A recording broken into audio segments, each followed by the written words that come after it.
Hello students, I am Sadhana Kumari from Mahatma Gandhi Shikshan Sansthan Darbhanga. वर्ग चतुर्थ, विषय संस्कृत। बच्चों, आज मैं आप सबों के समक्ष आपका चैप्टर 10 जिसका कि शीर्षक है गंगा लेकर उपस्थित हुई हूँ। गंगा नदी के विषय में मैं आपको पढ़ा चुकी हूँ। अब मैं इसके अभ्यास कार्य को करवा रही हूँ। इसके अभ्यास कार्य से प्रश्न संख्या 1 जिसने की है कि निम्नलिखित प्रश्नों के उत्तर संस्कृत में लिखिए, और उसके जिसमें कि प्रश्न संस्कृत में पूछे गए हैं और उसका उत्तर भी आपको संस्कृत में ही देना है। तो आइए अभी मैं आपको बताती हूँ। प्रश्न संख्या 1 का में जो 4 प्रश्न पूछे गए हैं उन सभी संस्कृत प्रश्नों का उत्तर मैं संस्कृत में ही लिखकर आप सबों को बताऊंगी। बच्चों, आपका चैप्टर 10 जिसका कि शीर्षक है गंगा, इसके विषय में मैं आपको पढ़ा चुकी हूँ और इसे पढ़ाने के बाद मैं इसके अभ्यास कार्य को करवा रही हूँ। इसके अभ्यास कार्य में कुल जो है आपके 6 टाइप के प्रश्न पूछे गए हैं, जिसे कि मैं बारी बारी से आपको करवाऊंगी। तो आइए आज मैं करवाती हूँ प्रश्न संख्या 1 जिसमें कि निम्नलिखित प्रश्नों के उत्तर संस्कृत में लिखिए। इन सभी प्रश्नों को मैं बारी बारी से पढ़ूंगी एवं उसके उत्तर को लिखकर आपको बताऊंगी। यहाँ है कि पहला जो क है उसमें पूछा गया है कि कतमा नदी पवित्रतमा श्रेष्ठा च अस्ति।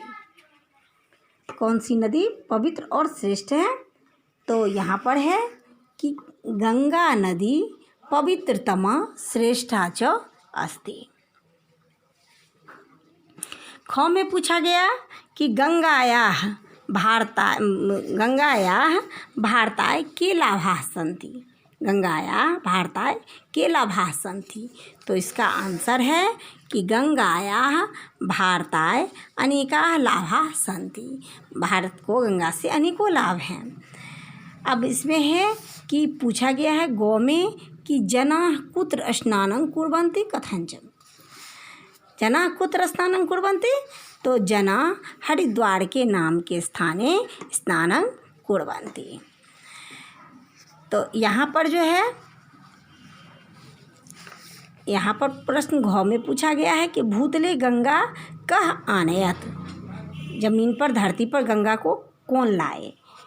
तो यहाँ पर इसका आंसर है कि भगीरथः नाम्नः नृपः स्वपूर्व जनाम उद्धाराय गंगा स्वर्गात भूतलम आनयत। इस प्रकार से यहाँ जो 4 प्रश्न पूछे गए हैं इन चारों प्रश्नों के उत्तर मैंने आपको लिखकर बता दिया है। आप सभी बच्चे भी इसे ध्यान से देखकर इसे लिखकर याद करेंगे। इस प्रकार से मैंने आपके चैप्टर 10 के जो प्रश्न संख्या 1 है उसे लिखकर मैंने आपको बता दिया है। आप सभी बच्चे भी ध्यानपूर्वक अपने इस कार्य को करके इसे अपनी कॉपी में लिखकर याद कीजिएगा। आगे के कार्य को लेकर मैं फिर उपस्थित होंगी। तब तक के लिए धन्यवाद।